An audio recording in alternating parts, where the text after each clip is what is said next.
வேலைக்காக ஆண்டவரை மனப்பூர்வமாக ஸ்தோத்திரிக்கிறேன். கூடி வந்த அனைவரும் இயேசுவின் நாமத்தினாலே அன்போடு வாழ்த்தி வரவேற்கிறேன். கர்த்தர் நம்மை ஆசீர்வாதமாய் நடத்துவாராக. வேதத்திலிருந்து நாம் ஒரு வசனத்தை வாசித்து சிந்திப்போம். மத்தேயு எழுதின சுவிசேஷம் 25ஆம் அதிகாரம் 29ஆம் வசனத்தை நாம் வாசிப்போம். மத்தேயு சுவிசேஷம் 25:29.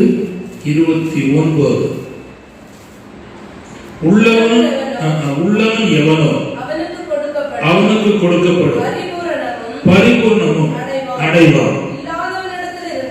இல்லாதவரிடத்தில் இருந்து உள்ளதும் எடுத்துக்கொள்ளப்படும். வனமாக தலை தாழ்த்தி நாம் ஜெபிப்போம். பரலோக பிதாவே, நல்ல ஆண்டவரே, நன்றியோடு நாங்கள் உம்மை துதிக்கிறோம், ஸ்தோத்திரிக்கிறோம், வாழ்த்துகிறோம்.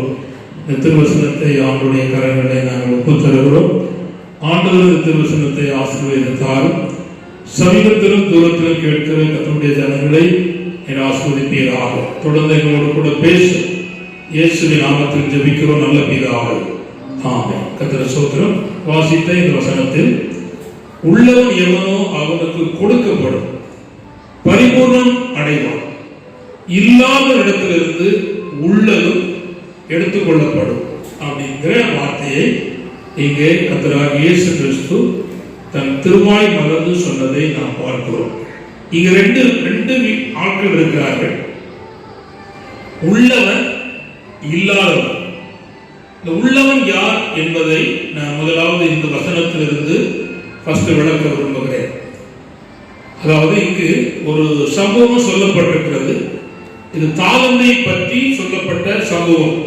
ஏற்கனவே நாம் கடந்த வாரத்தில் இந்த தாளந்தை பற்றி நான் உங்களோடு கூட பகிர்ந்து கொண்டேன். அதுக்குரிய வசனத்தினுடைய வெளிச்சத்தையும் நாம் அதில் கண்டு கலிகூற காண்பவர் கிருபை செய்தார்.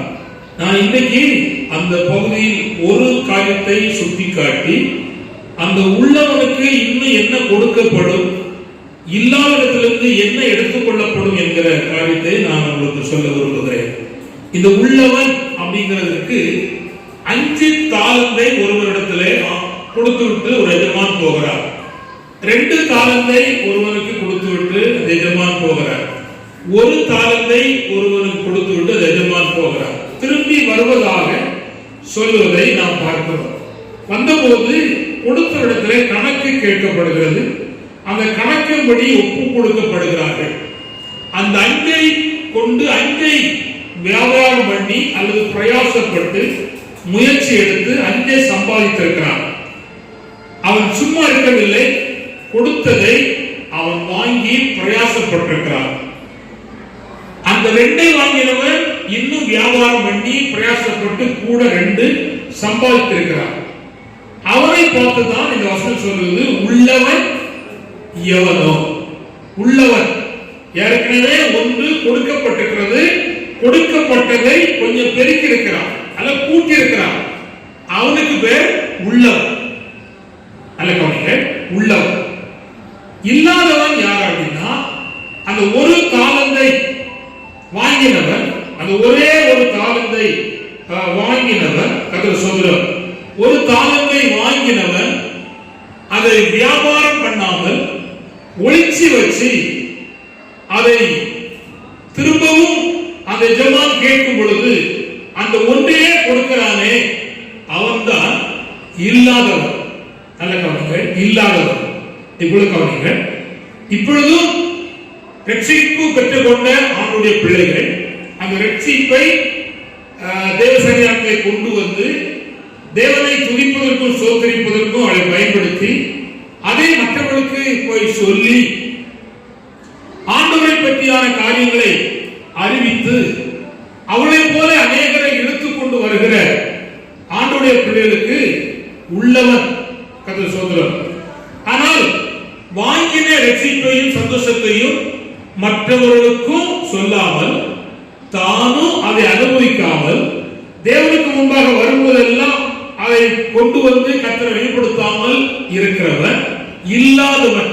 இல்லாதவன் கர்த்தர் சொல்கிறார், இல்லாதவன் கையிலே உள்ளதையும் எடுத்து உள்ளவனுக்கு இங்கே கொடுப்பதை நாம் பார்க்கிறோம். கர்த்தர் சோதரம். இப்பொழுது நான் இதுக்கு நிறைய காரியத்தை நான் உங்களுக்கு சொல்ல விரும்புகிறேன். நான் முதலாவது ஆவிக்குரிய காரியங்களை நாங்கள் சொன்னாதான் உங்களுக்கு புரியும் சொல்கிறோம். அதுக்கு நான் சில காரியத்தை உங்களுக்கு நினைப்பூட்ட விரும்புகிறேன். நீதிமொழிகள் 4ஆம் அதிகாரம் 18ஆம் வசனத்தை தயவுசெய்து யாராவது ஒருவர் வாசிப்போம். நீதிமொழிகள் 4:18 கர்த்தர் சொல்கிறார், வாசிக்கிறேன்.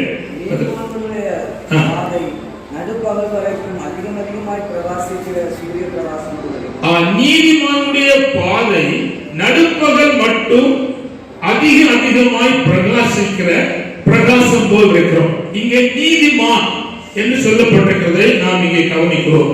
சொல்றோம், இந்த நீதிமான் பாதை நடுப்பகல் போல் பிரகாசிக்கிற சூரிய பிரகாசத்தை போல் இருக்கும் என்பதை இங்கே நாம் கவனிக்கிறோம். இங்கு தேவனுடைய பாதையில்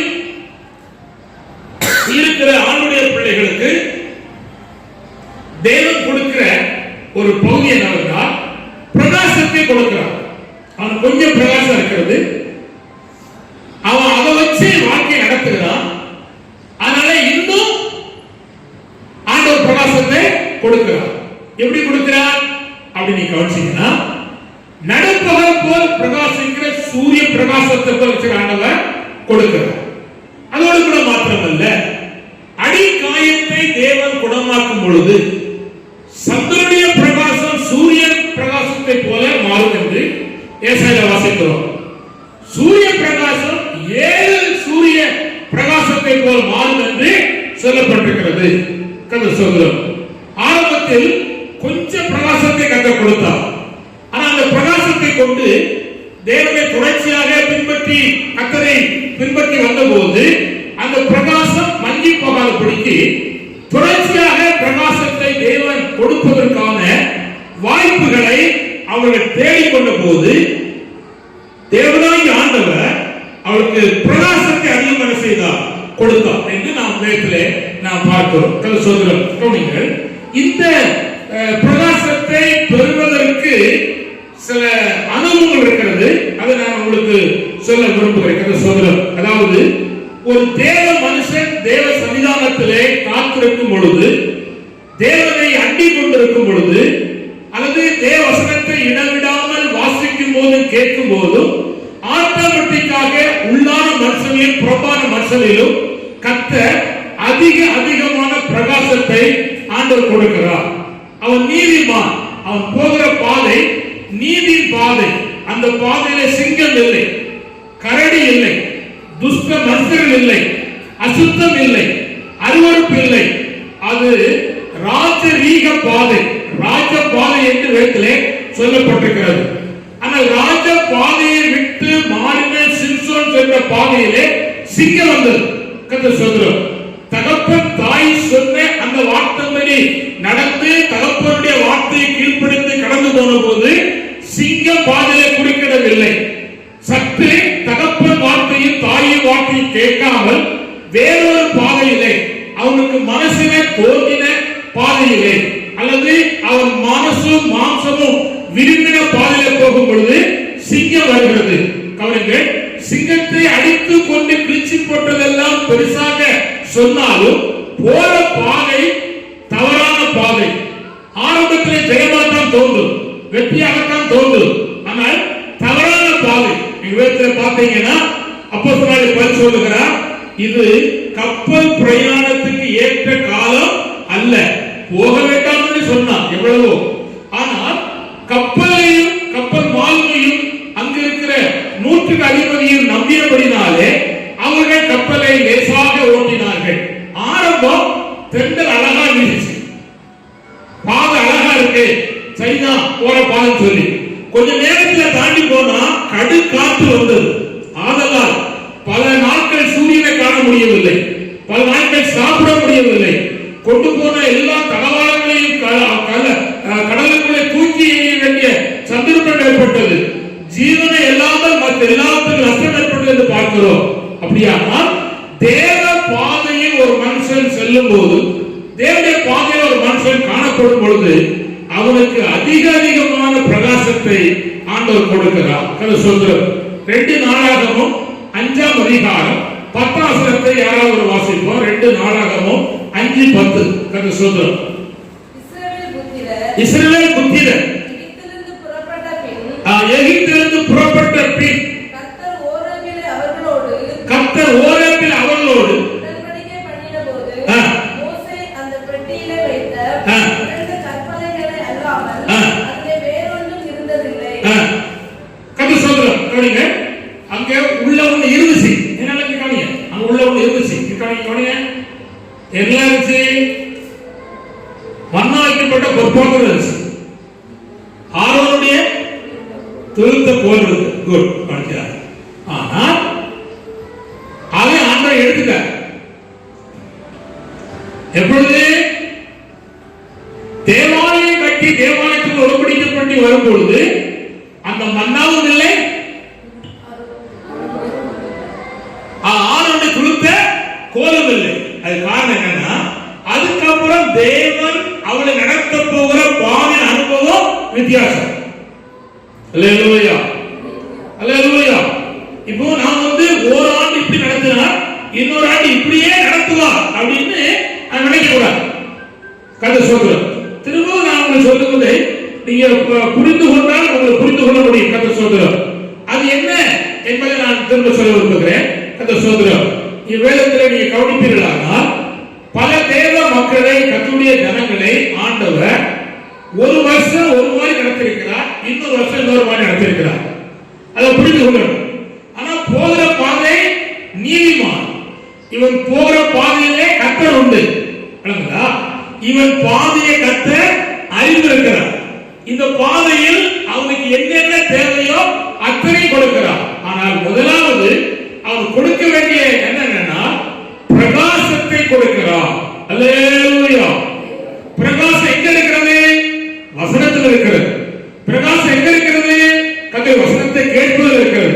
பிரகாசம் எங்க இருக்கிறது? கர்த்தருடைய வசனத்தை வாசிப்பதில் இருக்கிறது. பிரகாசம் எங்க இருக்கிறது? கர்த்தருடைய வசனத்தை மற்றவர்களுக்கு சொல்வதில் இருக்கிறது.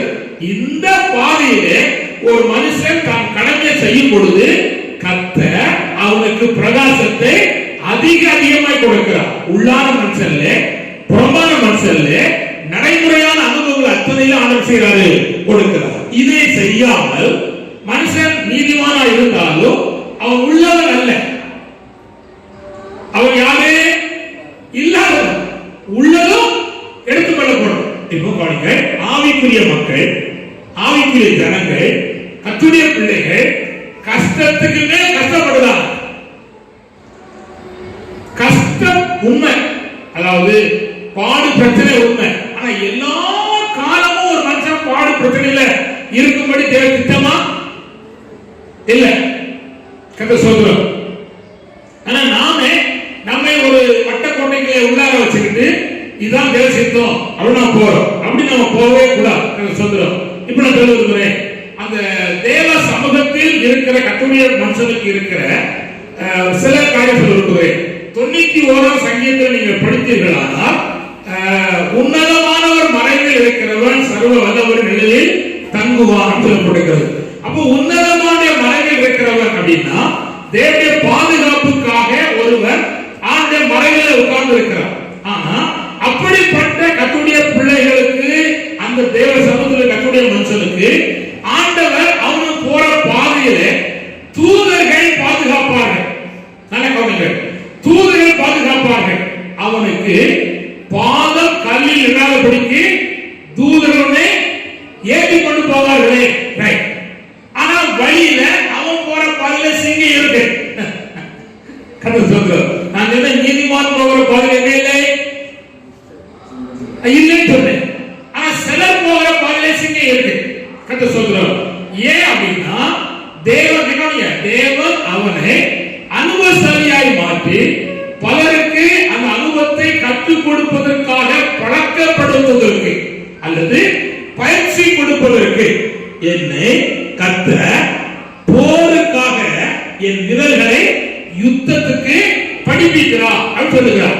இப்போ கவனிங்க, சிங்கம் இருக்கிறது, தேர் இருக்கிறது, வழியிலே பலவிதமான இடங்கள் இருக்கிறது சொல்கிறோம்.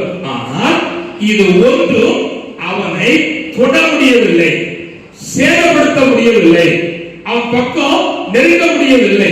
சொல்றோம் முடிவு வரையும் அவன் ஜெயத்தின் பாதையிலே கடந்து போறான். சிங்கம் இருந்தது, பாம்பு இருந்தது, பயங்கரமான கொள்ளை நோய் காணப்பட்டது. பாலாக்கும் கொள்ளை நோய்க்கும் மத்தியான புறத்தில் சங்காரத்துக்கும் நீ தப்பிக்கப்படுவார் சொல்லப்பட்ட மாற்றின்படியே கட்டளை செய்தார். தப்பிக்க சொல்லி பார்க்கிறோம். இந்த பாதையில் நல்ல கவனிங்கள், தேவனாய் ஆண்டவர் ஒரு மேன்மையான இடத்திற்கு ஆண்டவர்களை கொண்டு வந்த சொல்லி பார்க்கிறோம். இந்த பாதை பரிசுத்தமான பாதை. என்ன பாதை சொல்லுங்க? இந்த பிரகாசிக்கிற பாதை என்ன பாதை? பரிசுத்தமான பாதை. புரிஞ்சுக்காங்க. நாம் பிரகாசிக்கிறோம் என்று சொன்னால் நம்மில் தஞ்சம் கொள்ளுகிறது, அடைக்கலம் கொள்வது பரிசுத்தம் இருக்கணும். அப்படியானதான் நாம் போற பாதை என்ன பாதை? பரிசுத்தமான பாதை. ஆனா நாம் போற பாதையில இந்த பிரகாசம் இருந்தும் பரிசுத்தம் இல்லாமல் இருந்தால் சற்று சிந்திக்கணும், யோசிக்கணும். மெயின் தன்மையே பரிசுத்தம். இது ஏசாயா புத்தகம் 32ஆம் அதிகாரம் 10ஆம் வசனத்தை வாசிக்கலாம். ஏசாயா 35:10. சீக்கிரம் சொல்லு. கர்த்தரால் மீட்கப்பட்டவர்கள் திரும்பி ஆனந்த களிப்புடன் பாடி சீயோனுக்கு வருவார்கள். நித்திய மகிழ்ச்சி அவர்கள் தலையின் மேல் இருக்கும். சந்தோஷம் மகிழ்ச்சி அடைவார்கள். சந்தோஷம் மகிழ்ச்சி அடைவார்கள். சஞ்சலம் தவிப்பும் ஓடிப்போம். சஞ்சலம் தவிப்பும் ஓடிப்போம். அதுக்கு முன்னால 8ஆம் வசனத்தை வாசிங்கன்னா சொல்லப்பட்டிருக்கிறதோ இது பரிசுத்தமான பாதை. ஹல்லேலூயா. சரி, இப்போ நான் உங்களுக்கு இயேசுநாதரை சொல்லி காட்ட விரும்புகிறேன். இயேசுநாதர் சென்ற பாதை பரிசுத்தமான பாதை. ஆனா சிலுவையை சுமந்து சென்ற பாதை நிந்தை நிறைந்த பாதை, பாடுகள் நிறைந்த பாதை, அவமானம் நிறைந்த பாதை. ஆனால் அந்த பாதையை தான் பிதாவாகிய தெய்வம் கர்த்தராகிய இயேசு கிறிஸ்து வெளிச்சிட்டார், நியமித்திருந்தார். ஆனால் அவருக்கு ஒரு காரியம் தெரியும், இது நிலையான நகரம் இது அல்ல. நிலையான நகரம் வரப்போகிறதா இருக்கிறது. அதுக்காக நான் இந்த பாதையில் செய்கிறேன் போகிறேன் என்கிற அந்த ஆவிக்குரிய அறிவு இருந்தது, தெளிவு இருந்தது. எப்பொழுதும் பிதாவாகிய தேவனுடைய வாழ்க்கையை அமைத்துக் கொண்டு வந்தார். இப்ப நல்ல கவனிங்க, உங்கள் வாழ்க்கையிலே நிந்தைகள், அவமானங்கள், பாடுகள், பற்றாக்குறைகள் அல்லது வாழ்க்கையிலே பல கஷ்டங்கள், நான் இந்த ஆண்டவரை ஏற்றுக்கொண்ட காலம் முதல் இதுவரையிலும் இந்த கஷ்டத்தின் வழிதான் வருகிறேன் என்கிற எண்ணம் இந்த ஆறால யாருக்கால் இருந்தால் நீங்க துக்கப்படக்கூடாது. கர்த்தர் ஸ்தோத்திரம். ஹல்லேலூயா. கர்த்தர் ஸ்தோத்திரம். அது என்ன பாதை என்றால் பரலோக ராஜ்யத்தில் போகிற கல்வாரியின் பாதை. எபிரேயர் 13ஆம் அதிகாரம் 13-14 வாசிப்போம். கர்த்தர் ஸ்தோத்திரம். எபிரேயர் 13ஆம் அதிகாரம் 13-14 வாசிப்போம்.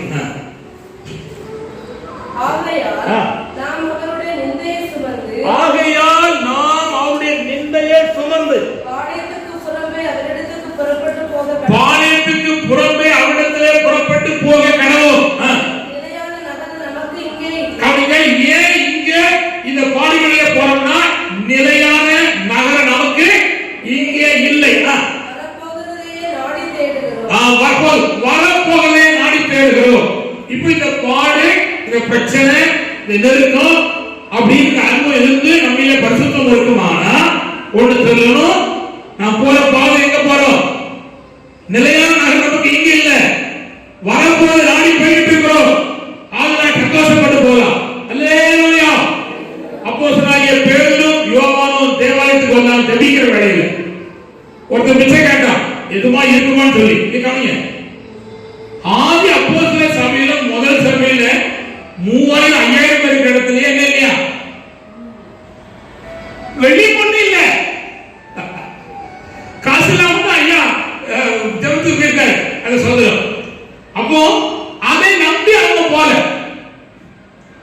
ஜெபிக்க போறாங்க, பரலோகம் போகணும், தேவாலயம் போகணும் அப்படிங்கிற அந்த நோக்கத்தோடு போறாங்க அந்த சோதரம். இப்ப கவனிங்க, நாம் பிரகாசிப்பதற்கு நம்முடைய வாழ்க்கையில 3 காரியத்தை நான் உங்களுக்கு சுட்டி காட்ட விரும்புகிறேன். சோதரம் இது ரொம்ப மிக முக்கியம். நீதிமொழிகள் 8:34 வாசிப்போம். நீதிமொழிகள் 8:34.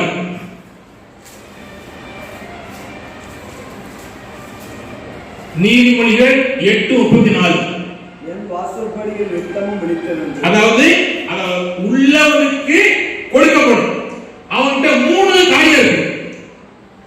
ஒன்று என் வாசற்படியில் ஃபர்ஸ்ட் வந்து நித்தமும் விழித்திருக்கிறவர். அல்லேலூயா. யார் வாசற்படியில? கர்த்தருடைய வாசற்படியில பாருங்க. அவர் வாசற்படி துதியோடு அவருடைய பிரகாரங்களில் புகழ்ச்சியோடு பிரவேசித்து கர்த்தரை துதிப்பேனாக. அவர்கள் நீதி வாசலை திறவுங்கள், நீதிமான் இதுக்குள்ளே பிரவேசி கர்த்தரை துதிப்பானாக. 112 வாசிக்கலாம். கதை சொல்றோம். கவனிங்க. இப்போ கண்டிப்பா கவனிங்க. இப்போ நீங்க தேவாலயத்துக்குள் வந்திருக்கீங்க, சர்ச்சுக்குள்ள வந்திருக்கீங்க, தேவ சபைக்குள்ள வந்திருக்கீங்க. உங்களுக்குள்ள என்ன இருக்கும்னா வாசப்படியில நித்தமும் விழித்திருக்கணும். நீ விழிச்சிருக்கீங்க. எதுல விழிச்சிருக்கீங்க? தண்ணி குடிக்கல ரொம்ப விழிப்பா இருக்கு. இந்த விஷயத்துல ஆமா தின்னவன் உப்பு தின்னவன் தண்ணி குடிக்காம போமாட்டா அப்படின்ற மாதிரி தண்ணி குடிக்கல ரொம்ப விழிப்பா இருக்கீங்க. இது இல்ல, உள்ளதுக்கு இன்னும் கொடுக்கப்படும்னா அது வாசப்படி எப்படி இருக்கணும்? விழித்திருக்கணும். விழிப்புணர்வு, விழிப்போடு இருக்கணும். நான் வந்திருக்கேன், பாட்டு பாட வந்திருக்கிறேன், துதிக்க வந்திருக்கிறேன், ஆராதிக்க வந்திருக்கிறேன், கர்த்தருக்காய் கொடுக்க வந்திருக்கிறேன், அந்த வசனத்தை கேட்கும்படி வந்திருக்கிறேன், நான் திரும்பும்படி வந்திருக்கிறேன், என்னுடைய குறைகளை என்னை நீக்கும்படி நான் வந்திருக்கிறேன், என் ஆண்டவரோடு கூட பேச வேண்டும் என்கிற அந்த விழிப்போடு இருக்கிறவருக்கு உள்ளதும் கொடுக்கப்படும். ஏக்கத்தோடு வந்தேன்னா வசனம் பேசும், ஏனோதான் வந்தேன்னா வசனம் பேசாது, வேற பேசும். என்ன பேசும் எனக்கு தெரியாது. ரத்தமும் மாம்சமும் ஒரு வெளிப்படுத்தல் இருக்கு என்று சொல்றோம். அது பேசுதல் வேலை. ஆனா பிதாவாய் தெய்வம் வெளிப்படுத்துவார். கர்த்தராகிய இயேசு கிறிஸ்துவை குமாரன் என்று அவருடைய நித்திய ஜீவன் உண்டு என்பதை வெளிப்படுத்துவார். அந்த வெளிப்படுத்தல் வேணுமானா அடைய வாசல் எப்படிக்கணும்? விழித்திருக்கணும். அல்லேலூயா. நீ லூக்கா 21:36 வாசிக்கணும். லூக்கா 21:36 சீக்கிரம். ஏசப்பா.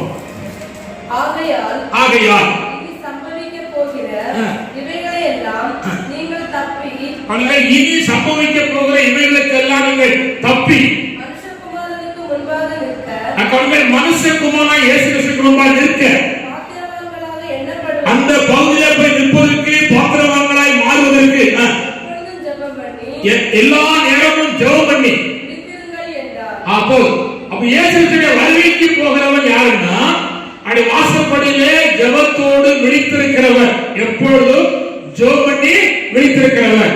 ஜெபிக்கவே வேண்டாம் பலர் சொன்னாலும் தொடர்ந்து போராடி ஜெபித்துக் கொண்டிருக்கிறானே அவன் விழிப்புள்ளவர். தூக்கம் வருவோ தூக்கம் வரலையோ, சமயம் கிடைக்கோ சமயம் கிடைக்கவில்லையோ, தேவ சன்னிதானத்தில் உட்கார்ந்து ஸ்தோத்திரம் பண்ணி விழித்து பாட்டு பாடி தேவனை ஆராய்த்துக் கொண்டிருக்கிறவர் விழிப்புள்ளவர். அல்லேலூயா. அது முக்கியம். கர்த்தர் சொல்றார் விழிப்புள்ளவர். இதுக்கு ஒரு மனுஷனை நான் உங்களுக்கு சொல்ல விரும்புகிறேன். கர்த்தர் சொல்றார் இது எல்லாம் சேர்த்து சொல்ல விரும்புகிறேன். இன்னொரு வசனம் இருக்கு. சங்கீதம் 84:10. சங்கீதம் 84:10 சீக்கிரம். சங்கீதம் 84:10. 1000 நாளை பார்க்கிறோம். உமது பிரகாரங்களில் செல்லும் ஒரே நாள் நல்லது. ஆகாமிய கூடாரங்களில் வாசமாய் இருப்பதை பார்க்கிறோம். ஆகாமிய கூடாரங்களில் வாசமாய் இருப்பதை பார்க்கிறோம்.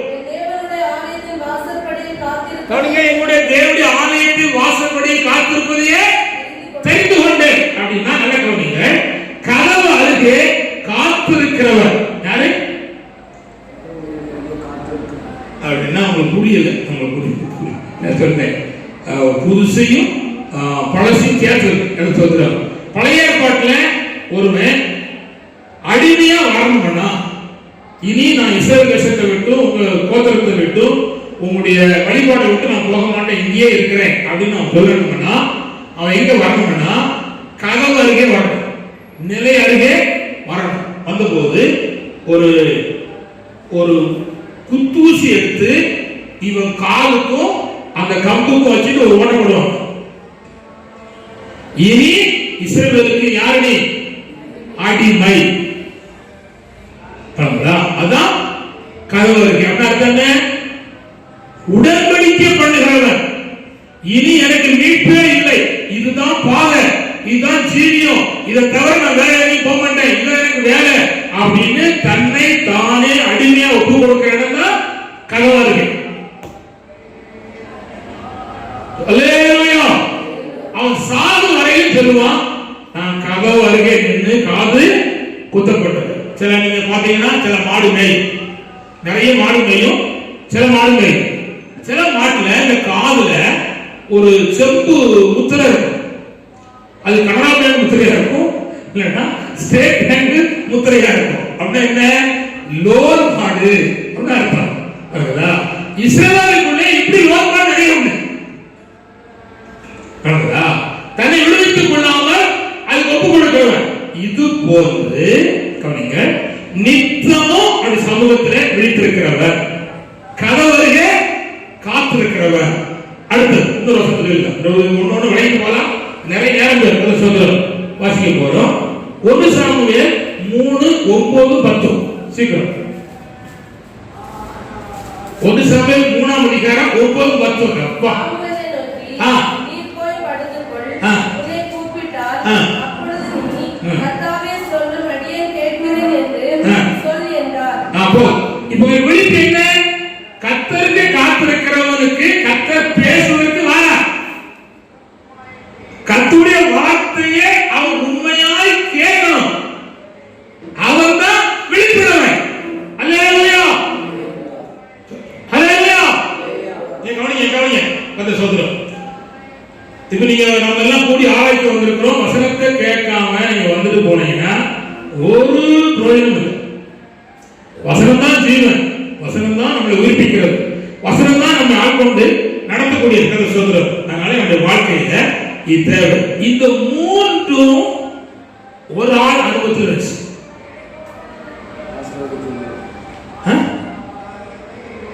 இந்த மூன்றும் அந்த சொன்ன அனுபவத்தில் இல்லை, முறையா வாழ்க்கையில் இருந்துச்சு. வாசப்படியில் தான் காத்திருந்தான், நித்தம் விழித்திருந்தான், வசனத்துக்கு செவி சாட்டிட்டே இருந்தான். மனுஷன் போவான் வருவான் வைப்பான். அவன் ராஜாவை கொலை செய்யறதுக்கு ஒருத்தர் 2 புறா கேளும்போது விழிப்பாங்க சொல்லிட்டான், ராஜாவே காப்பாற்றான். ஒன்று. அடுத்தது யூதரை முழு அழிப்பதற்கு ஒருத்தன் கங்கணம் கட்டி பெரிய வேலை செய்தான், அப்போ விழிப்பாங்க. எஸ்தரை ஜெபத்தை நடத்தி போய் ராஜாவுடைய பேருக்கு கடித்து அவருக்கு புது வசனம் கொடுத்து நீ சந்தோஷமா அனுப்புற போது மௌலை நான் வசத்துக்கு சாப்பாடு போன தப்பு, எனக்கு இருக்கிற ஒரு பிரச்சனை இருக்கு, அதுக்காக நீ அனுப்புறேன்னு சொல்லி வெளிப்பாடு செவி சாய்த்தா பார்த்தா உள்ளவன். அல்ல கவனிங்க, அரண்மனைக்கு உள்ள ஜெபம், அரண்மனைக்கு வெளியே ஜெபம். 120 நாடுகளே சிறைப்பட்ட யூதர்கள் ஆங்காங்க கூடி ஜெபம் வெளிப்படுத்தார். எந்த நாள் யூதர்கள் அழிக்கப்பட வேண்டுமோ அந்த நாளிலே தூக்குமரம் செய்தவனும் தூக்குமரம் செய்தவனுக்கு ஆட்கள் அழிக்கப்பட்டார்கள், அழிக்கப்பட்டார்கள். எப்படி நடந்தது? ஜெபம் மட்டும் இல்ல, விழிப்பு, காத்திருப்பு, கர்த்தருடைய வசனத்துக்கு செவி சாய்ப்பு. இது மூணு ஒருங்கிணைந்தபடினாலே உள்ளவனுக்கு கர்த்தர் என்ன செய்தார்? கொடுத்தார். அல்லேலூயா. இவற்றை பார்த்தீங்கன்னா யூதருக்கு வெளிச்சமும் பிரகாசமும் உண்டானது என்று வாசிக்கிறோம். மகிழ்ச்சி கைக்கும் உண்டானது. அப்ப எவ்வளவு தெளிவா இருக்கிறான். இந்த நாட்களிலே சபைக்குள்ளே ஜனங்களுக்குள்ளே நம்முடைய தமிழ்நாட்டிலே இந்தியாவிலே இந்த பிரகாசம் உண்டாவதற்கு தெரிந்து கொள்ளப்பட்ட அப்போஸ்தலர்கள், தீர்க்கதரிசிகள், மேய்ப்பர்கள், சுவிசேஷகர்கள், மூத்த விசுவாசிகள் எல்லாரும் கூடி உட்கார்ந்து செய்யணும். விழித்திருக்கணும். அப்படி வாசலையே விழித்திருக்கணும், காத்திருக்கணும். கர்த்தர் சொல்லுவார், அதோட நிறுத்தி விடக்கூடாது. என்ன செய்யணும்? செவி சாய்க்கணும். கர்த்தர் பேச போறார், இப்படி இப்படி இருக்கணும் அப்படின்னு சொல்லி. இவங்க அரசாங்கம் இருந்து ஒத்திரு அப்படின்னா தனித்திரு, இடைவெளி விட்டு இரு, வீட்டிலே இரு அப்படின்னு. இது வேதத்தில் கூட வார்த்தை. உலகத்தை கொண்டு ஆவிக்குரிய உலகத்தை நடத்துற போல இருக்கு. எல்லா ஊழியக்காரங்களும் ஒரே சுத்தி தலையாங்க குடிச்சு உள்ள வைக்க போல இருக்கு. கர்த்தர் சோதரர் அந்த வாழ்க்கையில இப்படிப்பட்ட கர்த்தருடைய பிள்ளைகளுக்கு உள்ளவனுக்கு இன்னும் என்ன செய்து கொடுக்கப்படுது? என்னது? பிரகாசம். இந்த பிரகாசம் எதற்கு? இந்த பூமியிலே அநேகரை கிறிஸ்துக்குள்ளே வழிநடத்த. இந்த பிரகாசம் எதற்கு? பிதாவின் ராஜ்யத்திலே நாம் பிரகாசிப்பதற்கு. ஹல்லேலூயா, ஹல்லேலூயா. இது ரொம்ப முக்கியமான கருத்து சொல்றோம். நல்லா கவனிங்க. என்ன சூழ்நிலை வந்தாலும் நான் சொல்லித்தாரேன், கவனிங்க. உங்களை ரட்சிக்கும்படி தேவனாய கர்த்தர் உங்களோடு கூட இருக்கிறார். மறந்துடாதீர்கள். ஏசாயா 54 அதிகாரம் 4-5 வாசிங்கள். ஏசாயா 54 4-5. ஏசாயா 54 4-5. பயப்படாதே, நீ வெட்கப்படுவதில்லை, ஆகாதே, லட்சியம் அடைவதில்லை. உன் வாழ்வத்தின் வெட்கத்தை நீ மறந்து உன் விதவைக்கு பின் நிந்தையை இனி நினையாதிருப்பாய். உன் சிருஷ்டிகரே உன் நாயகர். சேனைகளின் கர்த்தர் என்பது அவருடைய நாமம். இஸ்ரவேலின் பரிசுத்தர் உன் மீட்பர். அவர் சர்வ பூமியின் தேவன் எனப்படுவார். அதே 54:17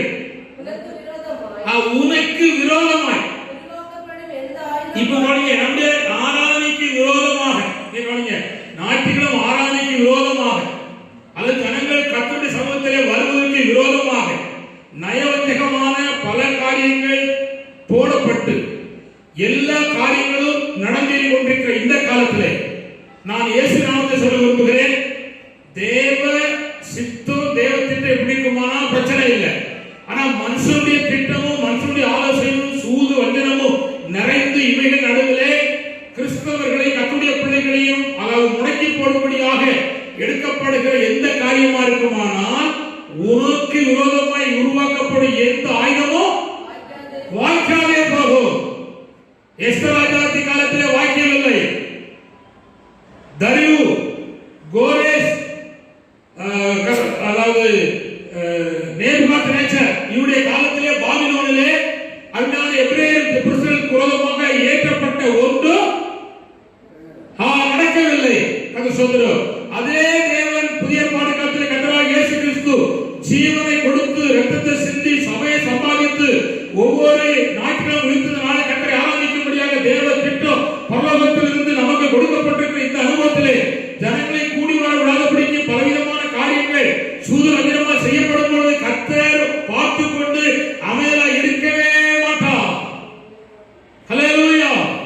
அவர் தம்முடைய வேலையை செய்வதற்கான வேலையும் நேர்த்தி கர்த்தர் வைத்திருக்கிறார். அதனாலே நாம் கவனித்துக் கொள்ள வேண்டும். கர்த்தராகிய தேவன் தம்முடைய காரியத்தை செய்வதற்கு அவர் உண்மை உள்ளவர். ஹல்லேலூயா. கர்த்தர் சொல்கிறார். இரண்டாவதாக உள்ளவன் என்ன? நான் முதல்ல சொன்னேன், உள்ளவன் யாருன்னா பிரகாசம் உள்ளவன். உள்ளவன் எப்படி பிரகாசிக்கப்பட வேண்டும், எப்படி விழித்திருக்க வேண்டும், எப்படி காத்திருக்க வேண்டும், எப்படி செய்து கொடுக்க வேண்டும் என்று சொல்லிட்டேன். இந்த பிரகாசம் எதற்காக அப்படின்னு சொல்லிட்டேன். கதை சொல்கிறோம். இப்பொழுது இன்னொரு வாசிப்போம். 2 சாமுவேல் 2ஆம் அதிகாரம் 4ஆம் வசனத்தையும் 2 சாமுவேல் 5ஆம் அதிகாரம் 3ஆம் வசனத்தையும் வாசிப்போம். 2 சாமுவேல் 2:4. அப்பொழுது யூதாவின் மனுஷர் வந்து அங்கே தாவீதை யூதா வம்சத்தாரின் மேல் ராஜாவாக அபிஷேகம் பண்ணினார்கள். கீலேயாத் தேசத்து யாபேசின் மனிதர் சவுலை அடக்கம் பண்ணினவர்கள் என்று அவர்கள் தாவீதுக்கு அறிவித்த போது 5:3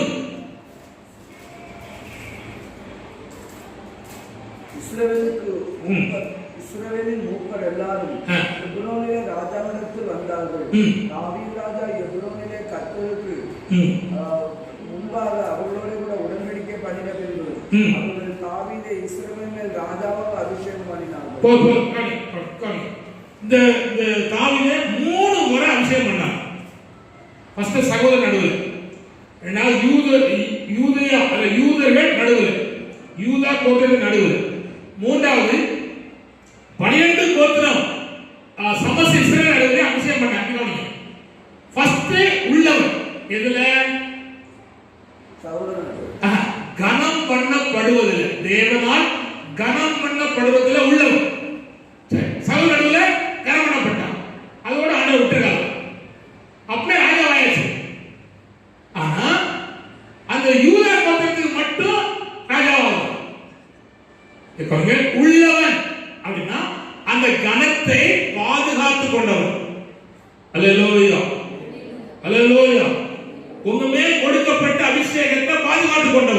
இப்போ இங்க ரட்சிக்கப்படாத பிள்ளைகள் இருக்கீங்க, நீ ரட்சிக்கப்படணும்.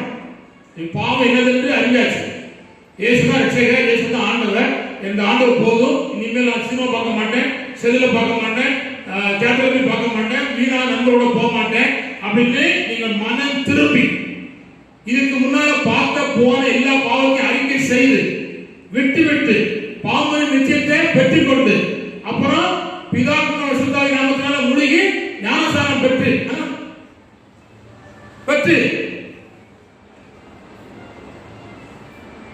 உண்மையாய் வாழ போறேன் அப்படி சொல்லுகிற அந்த காரியத்துக்கு தொடர்ச்சியாக நீங்க வைத்துக் கொள்ளும் போது கர்த்தர் தொடர்ந்து உங்களை கனம் பண்ணுவதற்கு கர்த்தர் வாய்ப்பை கொடுக்கிறார். அல்லேலூயா. இப்போ காணுங்க, ஒரு கணத்தை காத்துக் கொண்டவனுக்கு 2 கணம் கொடுக்கப்பட்டுச்சு. சரி, இப்ப அதை விடுங்க.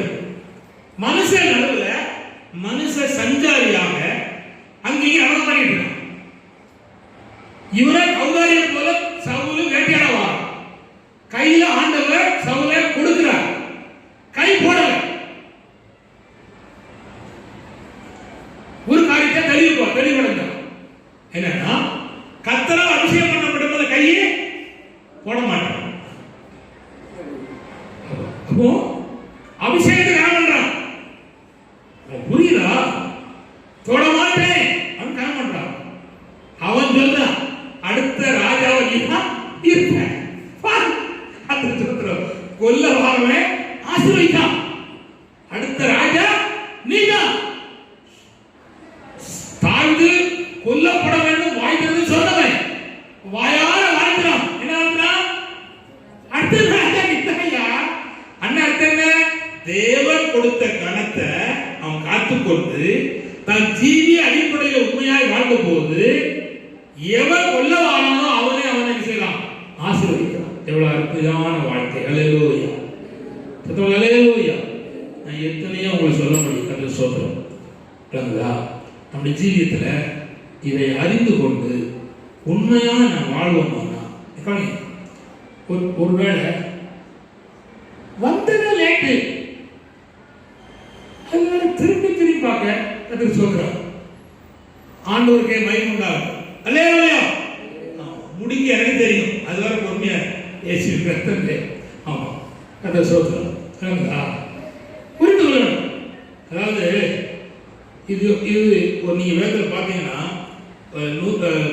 லூக்கா 18ஆம் அதிகாரத்துல ஒரு சம்பவம் இருக்கு. 1-7 ஒரு சோர்ந்து போகாமல் ஜோமன் என்பதற்காக ஒரு ஓமையை ஆண்டவர் சொல்லி சொல்றார். இரவு பகலும் நீ ஜோமனை இருப்பேனா சீக்கிரத்துல உனக்கு நியாயம் செய்வான். அவர் கனம் பண்ணுவா அப்படின்னு அர்த்தம். அதுக்காக நம்ம ஜெபத்தை எடுத்துக்கூடாது, விடக்கூடாது. அப்ப 2வது யாருக்கு தேவன் உள்ளவர் கொடுக்கப்படுதுன்னா, கனத்தை காத்து கொண்டவனுக்கு திரும்பவும் கனம் கொடுக்கப்படுகிறது.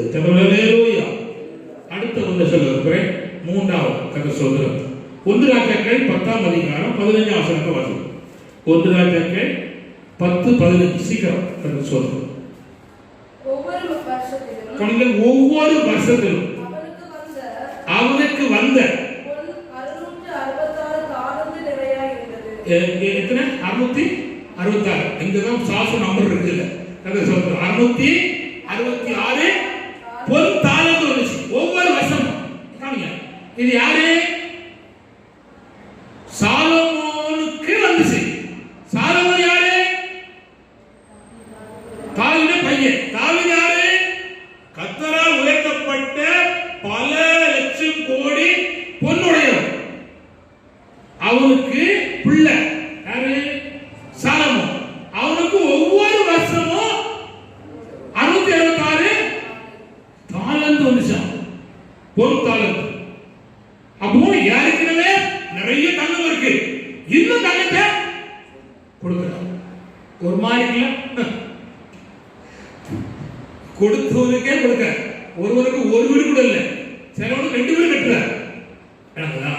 நான் ஒரு மாதிரி தோன்றும், ஆனா அப்படி இல்லை. அதான் விஷயம். சாலமோனுடைய ஆரம்ப காலம் பெஸ்ட் காலம், பொற்காலம், கீழ்ப்படியில் உள்ள காலம், தேவனுக்கு பிரியமாய் வாழ்ந்த காலம். அவன் அப்பா சொல்லிட்டு போன வாழ்க்கைப்படி ஜீவித்த காலம். ஆதலால் ஒவ்வொரு வருஷமும் வந்துச்சு. அப்புறம் தவறுனா மாறிட்டான், அப்புறம் வரல. இப்ப சொல்ல வருகிறேன். இப்ப நம்ம ஒரு சில காரியங்கள்ல குறைவா இருக்கும். நமக்கு இன்னும் காரியங்கள் தீரல, இன்னும் பிரச்சனையா இருக்கு, தேவைகள் சந்திக்கப்படாம இருக்கு, நிலுவையில் இருக்கு.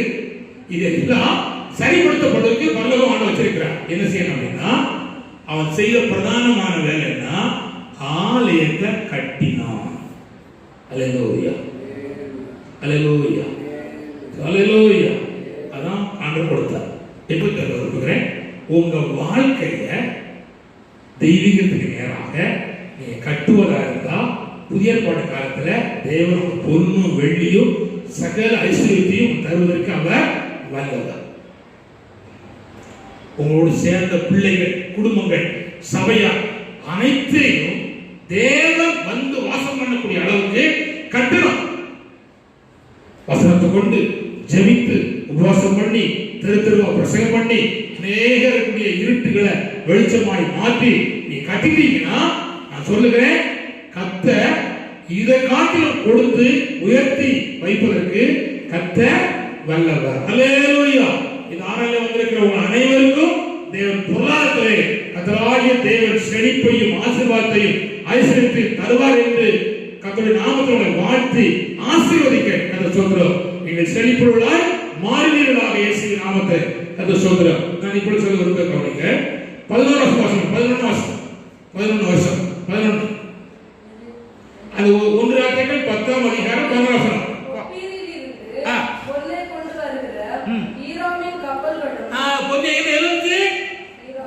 கப்பல் வந்துச்சு. வண்டியில மாட்டு வண்டியில வரல, சக்கரவண்டியில வரல, கார்ல வரல, எங்க வந்து கப்பல் வந்துச்சு ஆண்டவர். அப்போ சர்ச்சை கட்டுவது உண்மையானால், ஆவிக்குரிய வழியை கட்டுவது உண்மையானால், தேவன் கொண்டு வருவதற்கு வல்லமை உள்ளவர். 25வது வசனம் 25 வசனம். வருஷம் அவரவர் தங்கள் காணிக்கையாக வெள்ளி பாத்திரங்களையும் பொற்பாத்திரங்களையும் வஸ்திரங்களையும் ஆயுதங்களையும் கந்தவர்க்கங்களையும் குதிரைகளையும் கோவேறு கழுதைகளையும் வருவார்கள். 25 வருஷம் கொண்டு வந்தாங்க. செல்வ சத்தமே, 25 வருஷம் சூப்பரா வாழ்ந்தாங்க, கொண்டு வந்தாங்க. வருஷம் வாக்கு அழகா வாக்கு, வருஷம் கொண்டு வருவாங்க. நான் வாழ்க்கை சரியாயி ஊழியம் சரியா இருந்தா நம்முடைய பொருளாதார தேவையை தேவன் நம்ம சுற்றி இருக்கிற ஜனங்களை கொண்டு வந்து சந்திக்கும். அல்லேலூயா. கலங்கவே வேண்டாம். ஆவிக்குரிய ஜீவியத்தை கட்டினா நிச்சயம் செய்வார். அல்லேலூயா, அல்லேலூயா. அந்த சோதரம் ரொம்ப முக்கியமானது. 2 சாமுவேல் 3:39 வாசிக்கும். 2 சாமுவேல் 3:39. நான் ராஜாவால் அபிஷேகம் பண்ணப்பட்டவனாய் இருந்தபோதிலும், நான் ராஜாவாக அபிஷேகம் பண்ணப்பட்டவனாய் இருந்தபோதும் நான் இன்னும் பலவீனன். இப்போ யாரு? பலவீனன். தன் சூழ்நிலையை உணர்கிறான். நான் யாரு? பலவீனன் உணர்கிறான். கர்த்தர் அவனை வர விருத்தி செய்தார். அல்லேலூயா. ரொம்ப முக்கியம். இன்னொரு வசனத்தை வாசிக்கிறோம். 1 ராஜாக்கள் 3ஆம் அதிகாரம் 7ஆம் வசனத்தை வாசிமா. 1 ராஜாக்கள் 3ஆம் அதிகாரம் 7-11 வாக்கியம் சொல்லப்பட்டிருக்கேன். இப்போது என் தேவனாகிய கர்த்தாவே, தேவரீர் உமது அடியேனை என் தகப்பனாகிய தாவீது ஸ்தானத்திலே ராஜாவாக்கினீரே. நானோ வென்றால் ஒரு வாக்கு எழுதுறான். இவன் பொறுப்புள்ளவனா இருக்கான். அதனால கர்த்தர் கூட்டி கொடுத்தாரு. சொல்றாரு, என் அப்பா இருந்த ஸ்தானத்துல நீ எனக்கு ராஜாவாக்கி இருக்கிற. எங்க அப்பாவுடைய சிங்காசனத்தை எப்படி நீ மாத்திக்கிறேன்னா, உன்னுடைய கிருபையால் காத்தி, அதே கிருபையை அவருடைய பையனாய் இறந்து வந்திருக்கிறேன். இது என்னால் உண்டானது அல்ல அப்படிங்கிற அந்த தன் பொறுப்பை உணர்ந்தான். தேவன் தன்னை உணர்த்தி வைத்திருக்கிற பொறுப்படைதான் உணர்ந்தான். அதனால்தான் கர்த்தர் அவனுக்கு கொடுத்துட்டே இருந்தார். இப்போ எனக்கு 2 பிள்ளைகள் வந்திருக்கிறார். 2 பிள்ளைகளும் எனக்கு தர காரணம் என்ன அப்படிங்கிற பொறுப்பை நீங்க உணரணும். உணர்ந்தாதான் ஆண்டு செய்வார். அல்லேலூயா. கர்த்தர் ஸ்தோத்திரம். நான் 2 வசனத்தை மட்டும் உங்களுக்கு சொல்லிட்டு நான் சொல்ல விரும்புகிறேன். யாக்கோபு புத்தகம் 1:23 வாசிங்க. யாக்கோபு 1:23.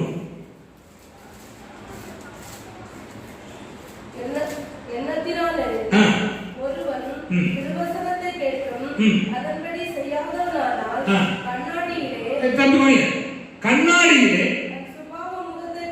தான் சுபாவின் முகத்தை பார்க்கிற அப்போ தன்னுடைய சுபாவ முகத்தை பார்க்கிற மனுஷனுக்கு ஒப்பா இருப்பான். எதுல?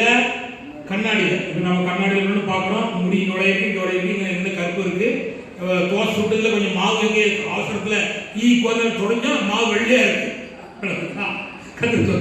இது கண்ணாடி பார்த்த உடனே நம்ம மோசமா இருக்கணும் தெரிஞ்சுட்டு, இதே போல வசனமாகிய கண்ணாடிகள் பார்த்தா உள்ளான மனுஷனுடைய அலங்கோலம் தெரியும், புறமான மனுஷனுடைய அலங்கோலம் தெரியும்.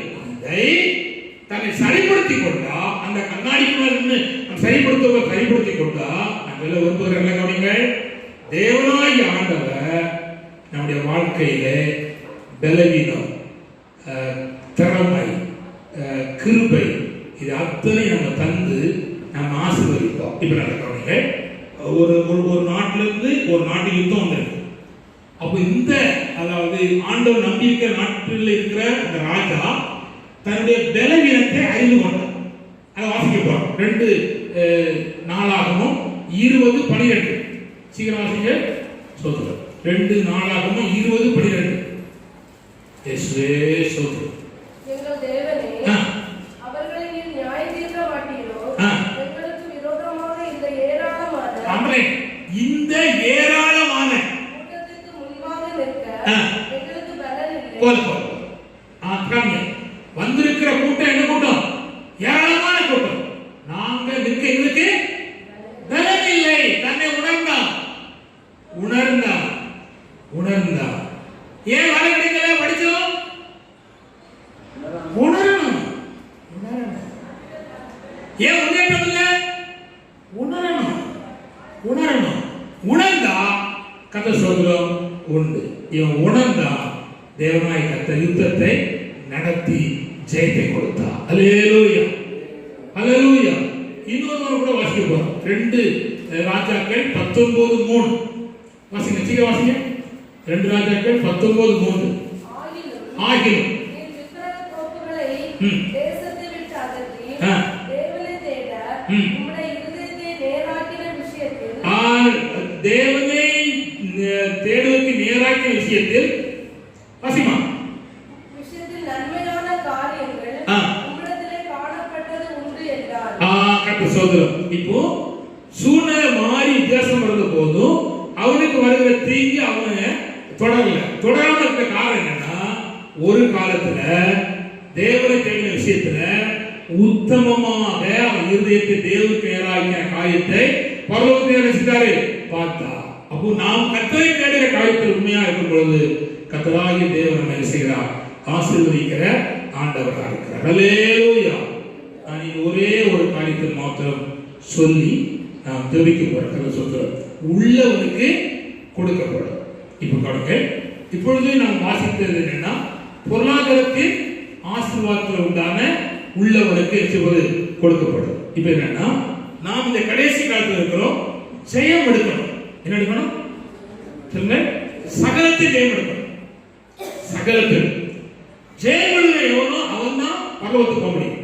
அப்போ ஜெயம் கொள்ளுகிறவனுக்கு ஜெயத்தை செய்கிறாரு, கொடுக்கிறார். இப்போ ஒரு காரியத்தை வெற்றி பெற்றிட்டீங்க, திரும்ப வெற்றி கொடுக்க முயற்சி எடுக்கணும். அப்பொழுது கர்த்தர் செய்வார், ஜெயத்தை தருவார். இப்போ சிம்பிளா சொல்லி தருவேன், கவனிங்கள். வனாந்தரத்துல தாவீது ஆடு மேய்ச்சிட்டு இருக்கும்போது கரடி சிங்கம் வந்துச்சு. ஒரு ஆள் உதவி இல்லாம கர்த்தரோட உதவி கொண்டு ஜெயித்தான். அது அந்த யாருமே பார்க்கல. ஜெயிச்சவனுக்கு தேவன் இன்னும் வெளியேற்றமான பலன் கட்டளை. அவ அப்பா ஈசாய் அண்ணமாரை பார்த்து விடுறதுக்கு பால் கட்டி வறுத்த பயிறு வறுத்த கோதுமை எடுத்துட்டு போய் சோச்சை வச்சுட்டு வாண்டியில் அனுப்புறாங்க. போன உடனே அவன் மூத்த அண்ணன் சொல்லினா அவன் நெஞ்சு திமிரு எனக்கு தெரியாதான். அண்ணமாரை விட்டுட்டு ஓடிட்டான். எப்போ இந்த கூட்டத்தில் இருந்தால் நம்ம பாடு தின்னாயிட்டோம், நம்மளை கொட்டிக்கிட்டே இருப்பான், தூரம் போயிட்டு. இப்போ அவன் கேட்கான் ஒரு கேள்வி, இந்த விருத்த சேர்ந்த பெலிஸ்தீனை கொன்னா என்ன கிடைக்கும்? ராஜா மகா கிடைக்கும் அடிப்படத்தை அப்படின்னு அடிச்சான். போட்டான் போடு, ஒரே போடு. கோலியத்தை கொண்டு கையில ஒரு கையில கோலியத்தின் பட்டையை, இடது கையில கோலியத்தின் தலை. ஜெயிச்சிட்டான். இது கவனிங்க, ஜெயம் உள்ளவனுக்கு பரலோகத்தின் தேவன் ஜெயத்தை கொடுக்கிறார். இது கவனிங்க. அந்தரங்க விஷயத்துல ஒரு காரியத்துல உண்மையா நீங்க தெரிஞ்சுட்டீங்கன்னா பகிரங்கமான விஷயத்துல ஜெயத்தை பரலோகம் கொடுக்கும். சொல்ல அல்லேலூயா, அல்லேலூயா. சரி, இப்ப பாருங்க, ஒரு கிருபை இருக்கு, ஒரு விசுவாசம் இருக்கு. ரொம்ப விசுவாசம் இல்ல, கொஞ்சம் பயம் இருக்கு, மறுதளிக்கல. ஆண்டவர் இருக்காரு, பயப்படாத, உனக்கு முன்பாக திறந்த வாசலை காண்பிக்கிறார். அல்லேலூயா. வேதத்தில் சொல்லப்பட்டிருக்கிறது, பரிசுத்தம் இன்னும் பரிசுத்தம் தருவேன், நீதி இன்னும் நீதி தருவேன், பலம் இன்னும் பலம் தருவேன், கிருபை இன்னும் கிருபை தருவேன், நடத்திப்பு இன்னும் நடத்திப்பு தருவேன். எது உள்ளதோ அதை ஒழுங்கா பயன்படுத்தினா பரலோகத்தின் தேவன் தருவதற்கு வந்தவர். கருசோத்திரம் உள்ளவனுக்கு கொடுக்கப்படும், இல்லாதவனுக்கு இருக்க. ஜபம் இருக்கு, விசுவாசம் இருக்கு, கொஞ்சம் தாங்குதலும் இருக்கு, ஏழைக்கு இறங்குதல் இருக்கு, ஏழைக்கு இருந்தால் கொடுப்பது இருக்கு. நம்மளோட 10 ரூபாய் இருக்கு, ஒரு ஆள் வந்து 10 ரூபாய் தாங்க பசங்க கேட்க இல்ல அப்படின்னா உள்ளது எடுத்துக்கணும். அவசியம். அதனால கடன் முடிக்கணும். சொல்றோம், உள்ளவருக்கு கொடுக்கப்படும். இறக்கம் வரட்டியா இறக்கம் கிடைக்கும், கிருபை வரட்டியா கிருபை கிடைக்கும். அதை காத்து கொண்டு வாழ்ந்தா நிச்சயம் தருவார். ஏன் உட்கார் கதை சொல்றோம்.